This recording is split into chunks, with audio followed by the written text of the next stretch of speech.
Dumako naman tayo sa pit wall. Yung pit wall, ito yung kadalasang stations ng mga race engineers na nandun mismo sa pit lane. Kaya siya tinawag na pit wall kasi directly behind lang siya ng wall between yung racetrack tapos yung pit lane. Dito nyo kadalasan makikita yung team principal, yung head of race engineering, pati na rin yung mga race engineers ng bawat drivers. Sila yung tumitingin sa telemetry, sa data, sa track conditions para during the race itself, magkaroon sila ng magandang strategy. Kadalasan sa isang pit wall, meron silang 4 to 6 na personnels dyan. Unang-una, yung head of race engineering or yung kanilang chief race engineer. And most of the time, lagi niyang katabi dyan yung head of strategy or yung kanilang chief strategist. Yung chief race engineer, siya yung talagang nagpaplano kung ano yung magiging setup across both cars. And kailangan naka-align yung kanilang setup kung ano yung magiging plano nila during the race itself. Samantala, yung chief strategist naman,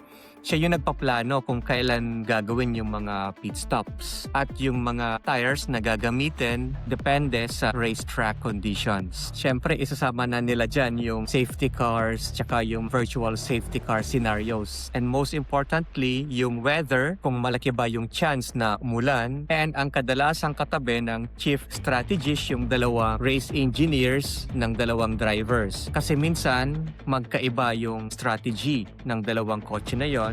And depende yan kung ano yung magiging objectives ng team for a particular race. And kadalasan sila yung maririnig nyo sa radyo na nakikipag-usap sa mga drivers. And ngayong 2026 season, napaka-importante ng mga roles ng head of strategy, pati na rin yung mga race engineers. Because of the new regulations sa mga engine modes, pati na rin yung active aero, kailangan makapagbigay sila ng timely and then yung correct na advice sa mga drivers. Kaya bawal na yung mga natutulog sa pansita ng mga race engineers ngayong season. At tulad nga ng sinabi ni Paring Chad, kailangan unlimited yung kanilang 3-in-1 coffee galing kay Aling Pasing. And isa pa sa mga crew ng pit wall ay mga data and then yung kanilang systems engineer. Sila yung tagabasa ng telemetry and then tagabantay kung may mga alarms na makikita sa kanilang mga sensors. Kasi sa isang Formula 1 car,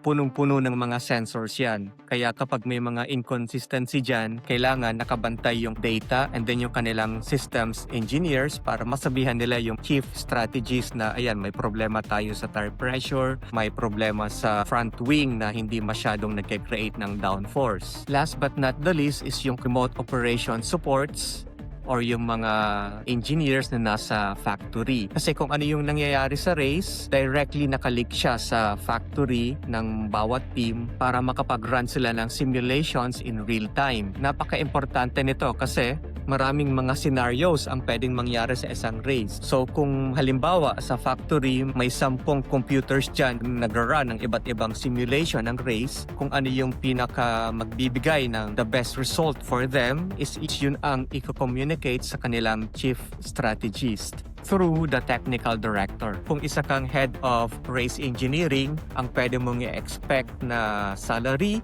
sa isang Formula 1 team ay roughly $180,000 hanggang $300,000 bawat taon. In pesos, around 10 million pesos siya hanggang 18 million pesos bawat taon. Kung ikaw naman ay isang chief strategist tulad ni Hannah Schmitz ng Red Bull, ang pwede mong i-expect na salary ay roughly $200,000 hanggang $300,000. So parang pareho lang sa head of race engineering na 10 or 11 million pesos hanggang 18 million pesos bawat taon.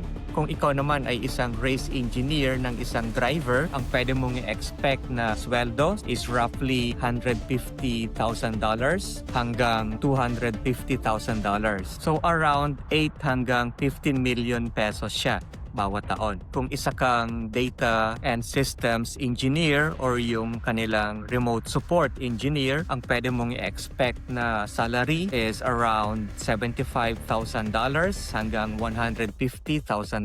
So not bad kasi milyonaryo ka pa rin. Sa isang taon, umaabot yung sweldo mo ng 4 million pesos hanggang 8 million pesos.